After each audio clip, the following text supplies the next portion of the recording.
अस्सलाम वालेकुम जी। मेरे सारे सुनने वालियां नूं खलूस भरिया सलाम। शौकत तेरा चाचा जेड़ा ना मुश्ताक मेरे नाल लड़ पैंदा, मैं ना सिगरेट ना पिया कर, मेरा है बेली तो मेरे नाल रुस पैंदा 3-3 महीने। तो मैं फिर ना चलो फिर मैं मनाउणा पैंदा सिगरेटां दी डब्बी दे के। ते मैं ना वो सिगरेट ते एक लिखिया सी, एक 6 मिसरे ने, ते वो इनू सादे मुसद्दस तरह लिखे ने।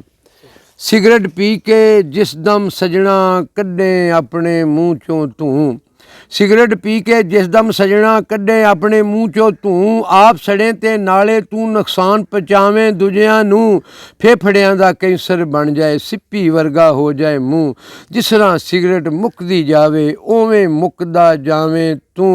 ते मन लै अनवर छड्ड दे सिगरेट, मन लै अनवर छड्ड दे सिगरेट, कर कुछ अपना आप ख्याल, कानू एवें कीती जाना है ज़ाया अपनी सेहत ते माल, कानू एवें मन लै अनवर छड्ड दे सिगरेट, कर कुछ अपना आप ख्याल, कानू एवें कीती जाना है ज़ाया अपनी सेहत ते माल।